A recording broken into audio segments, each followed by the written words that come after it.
Hello everyone, welcome in today's video lecture. आजच्या लेक्चरमध्ये आपण पाहणार आहोत मेंडेलिव्हच्या पिरियॉडिक टेबलच्या क्लासिफिकेशनच्या नंतर जो एक नवीन शोध लागला होता आणि तो शोध म्हणजे ॲटमच्या आतमध्ये सुद्धा सब ॲटॉमिक पार्टिकल्स असतात. म्हणजे आतापर्यंत असं समजलं जात होतं विद्यार्थी मित्रांनो की एखाद्या वस्तूचा एखाद्या सबस्टन्सचा सगळ्यात छोटा पार्ट म्हणजे कोणता, तर तो ॲटम. आणि त्या ॲटमला आपल्याला कशातही डिवाइड करता येत नाही असं समजलं जात होतं. पण मेंडेलिव्हच्या नंतर असं लक्षात आलं की या ॲटमच्या मध्ये सुद्धा काही सब ॲटॉमिक म्हणजे छोटे छोटे पार्ट्स असतात आणि त्या पार्ट्सवर ॲटमच्या केमिकल आणि फिजिकल प्रॉपर्टीज काय असतात, डिपेंड असतात. मग हे शोधलं कोणी, तर हे शोधणारा एक सायंटिस्ट होता ज्याचं नाव होतं हेनरी मोस्ले. ज्याचं नाव होतं हेनरी मोस्ले. हा एक इंग्लिश सायंटिस्ट होता ज्यांनी आपल्याला असं सांगितलं, ज्यांनी एक एक्सपेरिमेंट केला. एक्स-रे ट्यूबच्या साहाय्याने त्यांनी काय केला, एक्सपेरिमेंट केला. आणि या एक्स-रे ट्यूबच्या साहाय्याने त्याला असं लक्षात आलं की ॲटम जो आहे या ॲटमच्या मध्यभागी पॉझिटिव्ह चार्ज हा प्रेझेंट असतो. ॲटमच्या मध्यभागी म्हणजे ॲटमच्या न्यूक्लियस मध्ये कोणता चार्ज प्रेझेंट असतो, तर पॉझिटिव्ह चार्ज प्रेझेंट असतो. असं कुणाला लक्षात आलं, हेनरी मोस्लेला. मग त्यांनी काय केलं माहिती विद्यार्थी मित्रांनो, मग त्यांनी त्याच्याशी रिलेटेड काय केले, प्रयोग केले. आणि मग त्या सगळ्या एक्सपेरिमेंटच्या एंड मध्ये त्याला असं कन्क्लुजन भेटलं की एखाद्या एलिमेंट मध्ये किंवा एखाद्या ॲटमच्या न्यूक्लियस मधला प्रोटॉनचा चार्ज किंवा पॉझिटिव्ह चार्ज जर बदलला तर त्याच्या केमिकल आणि फिजिकल प्रॉपर्टी ह्या बदलत होत्या. म्हणजे लक्षात घ्या, आतापर्यंत जेवढे सायंटिस्ट झाले, मेंडेलिव्ह, डोबेरायनर्स, त्याच्यानंतर न्यूलँड, या सगळ्यांनी काय सांगितलं होतं की एलिमेंटच्या फिजिकल आणि केमिकल प्रॉपर्टी ह्या ॲटॉमिक साइज नुसार बदलत जातात. म्हणजे ॲटॉमिक साइज बदलली तर एलिमेंटची फिजिकल आणि केमिकल प्रॉपर्टी बदलली. पण हा जो इंग्लिश सायंटिस्ट होता हेनरी मोस्ले, ह्याने काय सांगितलं, हा म्हणत होता की ॲटॉमिक साइजनी नाही तर एखाद्या ॲटमच्या आतमध्ये किती पॉझिटिव्ह चार्ज आहे, किती पॉझिटिव्ह चार्ज आहे याचा अर्थ ॲटमच्या आतमध्ये किती प्रोटॉन्स आहेत त्याच्यावर डिपेंड करतं की ॲटमच्या फिजिकल आणि केमिकल प्रॉपर्टीज काय असते. म्हणजे ॲटॉमिक मास नंबरवर त्याच्या फिजिकल आणि केमिकल प्रॉपर्टी डिपेंड करतात का इथे, तर नाही. ॲटॉमिक नंबरवर एखाद्या एलिमेंटच्या फिजिकल आणि केमिकल प्रॉपर्टीज काय होतात, डिपेंड होतात. आणि याच नवीन संशोधनाचा किंवा याच नवीन रिसर्चचा फायदा करून वापर करून हा जो इंग्लिश सायंटिस्ट होता हेनरी मोस्ले, ह्यांनी एक लॉ सांगितला ज्या लॉला म्हटलं जातं मॉडर्न पिरियॉडिक लॉ. आणि मॉडर्न पिरियॉडिक लॉचं स्टेटमेंट एक काहीसं असेल काय, that physical and chemical properties of an element are periodic function of their atomic number, मेंडेलिव्हचा पिरियॉडिक लॉ काय सांगत होता की फिजिकल आणि केमिकल प्रॉपर्टी एलिमेंटच्या ह्या पिरियॉडिक फंक्शन असतात, पण कशाच्या, ॲटॉमिक मास नंबरच्या. पण इथे मोस्लेनी काय सांगितलं की फिजिकल आणि केमिकल प्रॉपर्टी एलिमेंटच्या ह्या पिरियॉडिक फंक्शन असतात, पण कशाच्या, ॲटॉमिक नंबरच्या. आणि याच गोष्टीचा वापर करून मोस्लेनी नवीन पद्धतीने एलिमेंटचं काय केलं, एलिमेंट्सचं काय केलं, क्लासिफिकेशन केलं. आणि त्यांनी बाकी काही बदललंय का, नाही. त्यांनी फक्त एकच गोष्ट बदलली आणि ती म्हणजे ॲटॉमिक मासच्या जागी त्यांनी काय वापरलं, ॲटॉमिक नंबर. म्हणजे हेनरी मोस्लेने ज्यावेळेस पिरियॉडिक टेबल तयार करायला चालू केलं त्यावेळेस त्याची पहिली स्टेप काय होती विद्यार्थी मित्रांनो, त्यांनी एलिमेंटला त्यांच्या ॲटॉमिक नंबरच्या इन्क्रीजिंग ऑर्डर नुसार प्लेस केलं. Increasing order of their atomic नंबरच्या नुसार त्यांनी काय केलं, एलिमेंटला सगळ्या काय केलं, प्लेस केलं. आतापर्यंत सगळ्या सायंटिस्टनी काय केलं होतं, increasing order of their atomic mass number नुसार. पण मोस्लेनी काय केलं, increasing order of the atomic number नुसार सगळ्या एलिमेंटला प्लेस केलं. आणि ज्यावेळेस त्यांनी असं केलं त्यावेळेस मेंडेलिव्हच्या पिरियडिक टेबल मधले जे 4 ड्रॉबॅक होते, 4 डिमेरिट पाहिले ना आपण मेंडेलिव्हच्या पिरियडिक टेबल मध्ये, त्याच्या 4 डिमेरिट पैकी 3 डिमेरिट हे फक्त आणि फक्त हा एक छोटासा बेसिक फंडामेंटल चेंज केल्याच्या नंतर नाहीसे झाले. म्हणजेच मॉडर्न पिरियडिक टेबल हा मोस्ट सक्सेसफुल क्लासिफिकेशन आहे कशाचं, एलिमेंटचं. पण आता आपण असं म्हणतोय की काय 4 डिमेरिट पैकी 3 डिमेरिट उडाले पण एक डिमेरिट राहिला, मग तो राहिलेला डिमेरिट कोणता, तर आता सध्याच्या घडीला जो पिरियडिक टेबल आपण स्टँडर्ड म्हणून वापरतो मॉडर्न पिरियडिक टेबल, त्या मॉडर्न पिरियडिक टेबल मध्ये सुद्धा हायड्रोजन या एलिमेंटची जागा अजूनही कन्फर्म नाही. म्हणजे position of hydrogen is also not defined in the modern periodic table and here is the scope of research for all of you student. जर तुमच्यापैकी पुढे जाऊन कोणी जर सायंटिस्ट व्हायचं पाहिलं तर रिसर्च कशामध्ये करायचा, तर तुम्ही पिरियडिक टेबल मध्ये हायड्रोजनला कुठे ठेवायचं याच्यावर तुम्ही रिसर्च करू शकता. This is called as the modern periodic law. हे जे स्टेटमेंट आहे, the physical and chemical properties of an element are periodic function of their atomic number. This is called as the modern periodic law. आता या modern periodic law वर base असणारा modern periodic table मोस्लेनी तयार केला. त्या modern periodic टेबलचं आपण आता काय पाहणार आहोत, इथे स्ट्रक्चर पाहणार आहोत. काय पाहणार आहोत, स्ट्रक्चर.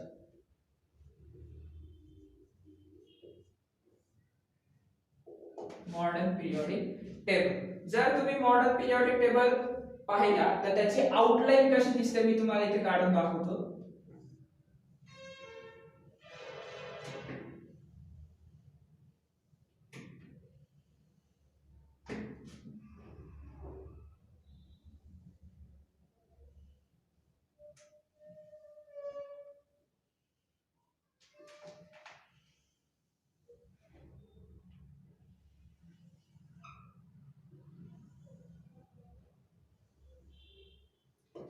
ही आहे मॉडर्न पिरियडिक टेबलच्या एलिमेंटची आउटलाइन. मॉडर्न पिरियडिक टेबल मध्ये जे काही आहे त्याची आउटलाइन. आणि याच्या व्यतिरिक्त तुम्हाला खाली अजून एक असा एक डब्बा दिसतो. आता याच्यामध्ये काय केलेलं आहे, एलिमेंट कसे अरेंज केले होते त्यांच्या इन्क्रीजिंग ऑर्डर नुसार. कशाचा इन्क्रीजिंग ऑर्डर, ॲटॉमिक मास नंबरचा का, नाही, ॲटॉमिक नंबरचा इन्क्रीजिंग ऑर्डर वापरला गेला होता आणि त्याच्यानुसार सगळे एलिमेंट त्यांनी काय केले, प्लेस केले. मॉडर्न पिरियडिक टेबल मध्ये कधीही लक्षात घ्या, या मॉडर्न पिरियडिक टेबलचं पूर्ण स्वरूप झाल्याच्या नंतर या मॉडर्न पिरियडिक टेबलला 4 वेगवेगळ्या ब्लॉक्स मध्ये काय करण्यात आले, डिवाइड करण्यात आलं. काय करण्यात आलं, डिवाइड करण्यात आलं. पण याच्या आधी मॉडर्न पिरियडिक टेबल मध्ये तुम्हाला काही कॉलम्स दिसतील, काही रोज दिसतील. तर जे कॉलम्स आहेत मॉडर्न पिरियडिक टेबल मध्ये, त्या कॉलम्सला काय म्हणतात, तर त्या कॉलम्सला म्हटलं जातं ग्रुप्स. त्या कॉलम्सला म्हटलं जातं ग्रुप्स. आणि असे किती ग्रुप्स आहेत, तर असे 18 ग्रुप मॉडर्न पिरियडिक टेबल मध्ये प्रेझेंट आहेत. किती, 18. आणि ज्या हॉरिझॉन्टल रोज असतात या टेबल मध्ये, त्या टेबल मधल्या हॉरिझॉन्टल रोजला म्हटलं जातं पिरियड्स. आणि असे किती पिरियड्स प्रेझेंट आहेत, तर असे 7 पिरियड प्रेझेंट आहेत मॉडर्न पिरियडिक टेबल मध्ये. आलं लक्षात. तर हे बेसिक स्ट्रक्चर आहे मॉडर्न पिरियडिक टेबलचं. आता तुम्ही यावर काढलेल्या बेसिक स्ट्रक्चर कडे किंवा आउटलाइन कडे आपण येऊया. मी सांगितल्याप्रमाणे मॉडर्न पिरियडिक टेबल हा 4 ब्लॉक्स मध्ये डिवाइड केलेला आहे. कोण कोणते 4 ब्लॉक्स, एस, पी, डी आणि एफ. किती ब्लॉक आहेत, 4 ब्लॉक आहेत. S block, P block, D block आणि एफ ब्लॉक. सगळ्यात पहिले पाहूया एस ब्लॉक. एस ब्लॉक हा कुठे आहे मॉडर्न पिरियडिक टेबल मध्ये, तर मॉडर्न पिरियडिक टेबल मध्ये पहिला आणि दुसरा ग्रुप जो आहे त्या दोन ग्रुप मध्ये कोणता ब्लॉक आहे, एस ब्लॉक हा ठेवलेला आहे. एस ब्लॉक मध्ये किती ग्रुप आहेत, एस ब्लॉक मध्ये तुम्हाला इथे दिसतील 2 वेगवेगळे ग्रुप आहेत. पहिला ग्रुप जो आहे एस ब्लॉक मधला, त्या फर्स्ट ग्रुपला काय म्हटलं, तर या फर्स्ट ग्रुपला म्हणतात अल्कलाइन. या फर्स्ट ग्रुपला म्हटलं जातं alkaline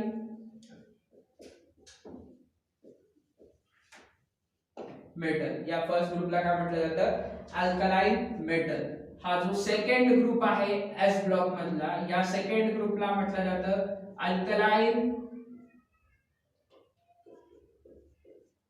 earth metal. Alkaline earth metal. हे दोन ग्रुप मिळून कोणता ब्लॉक बनतो, तर एस ब्लॉक. त्यानंतर दुसरा ब्लॉक कोणता आहे, दुसऱ्या ब्लॉकचं नाव आहे पी ब्लॉक. दुसऱ्या ब्लॉकचं नाव काय, पी ब्लॉक. पी ब्लॉक मध्ये किती ग्रुप आहेत, तर पी ब्लॉक मध्ये ग्रुप नंबर 13 ते ग्रुप नंबर 18 एवढे ग्रुप्स आहेत. 13व्या ग्रुप पासून तर 18व्या ग्रुप पर्यंतचे सगळे एलिमेंट कशात येतात, पी ब्लॉक मध्ये. पी ब्लॉक मध्ये जसं आपण पाहिलं एस ब्लॉक मधले सगळे एलिमेंट कसे होते, मेटल. सगळे एलिमेंट कसे होते, मेटल.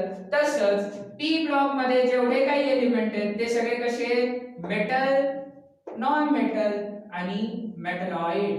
म्हणजे पी ब्लॉक मध्ये सगळ्या गोष्टींचं काय दिसेल आपल्याला, इथं व्हेरिएशन दिसतं. मेटल, मेटल, नॉन मेटल आणि मेटलॉइड सोबत. पी ब्लॉक मध्ये ज्यावेळेस तुम्ही पाहता, पी ब्लॉक मध्ये तुम्हाला एक अशी झिगझॅग लाईन दिसते, जी मॉडर्न पिरियोडिक टेबल मध्ये एका विशिष्ट कलर्स नुसार काय दाखवलेली, इंडिकेट केलेली. ती झिगझॅग लाईन काय, तर त्या झिगझॅग लाईनला म्हटलं जातं मेटलॉइड्सची झिगझॅग लाईन. कशाची झिगझॅग लाईन, मेटलॉइड्सची. या झिगझॅग लाईनच्या लेफ्ट हँड साइडला, झिगझॅग लाईनच्या लेफ्ट हँड साइडला जेवढे एलिमेंट आहेत ते सगळे आहेत मेटल. झिगझॅग लाईनच्या राइट हँड साइडला जेवढे मेटल आहेत तेवढे सगळे आहेत नॉन मेटल. आणि झिगझॅग लाईनवर जे मेटल आहेत ते सगळे मेटल आहेत मेटलॉइड.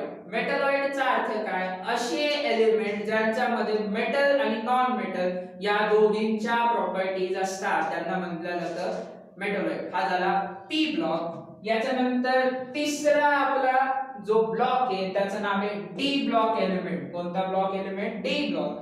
डी ब्लॉक मध्ये किती ग्रुप असतात, साधी गोष्ट आहे 1 2. इथे असणार तिसरा ग्रुप आणि जर इथे 13वा ग्रुप आहे तर याच्यातला शेवटचा ग्रुप असेल 12वा.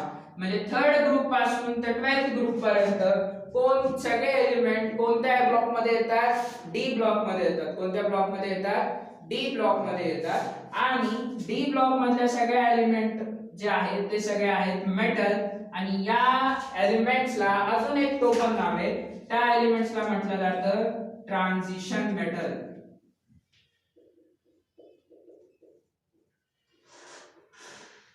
काय म्हटलं जातं, ट्रान्झिशन मेटल.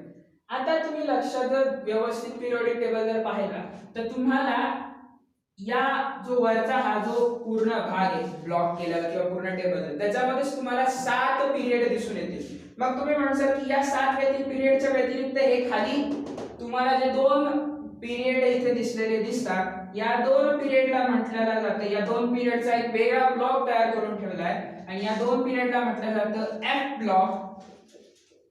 या 2 पिरियडला म्हटलं जातं एफ ब्लॉक, जो की बॉटम मध्ये प्लेस केलेला आहे. कुठे प्लेस केलेला आहे, बॉटम मध्ये प्लेस केलेला आहे. याच्यातली जी वरची पिरियड आहे त्या वरच्या पिरियडला म्हटलं जातं लॅन्थेनाइड सिरीज. लॅन्थेनाइड सिरीज. आणि त्याच्या खाली म्हणजे सगळ्यात शेवटची जी रो आहे, सगळ्यात शेवटचा जो पिरियड आहे त्याला म्हटलं जातं ऍक्टिनाइड सिरीज. काय म्हटलं जातं, ऍक्टिनाइड सिरीज. आणि एफ ब्लॉक एलिमेंटला पण एक टोपण नाव दिलेलं आहे. एफ ब्लॉकच्या एलिमेंटचं टोपण नाव काय, तर एफ ब्लॉक एलिमेंटचं टोपण नाव आहे इनर ट्रान्झिशन मेटल्स.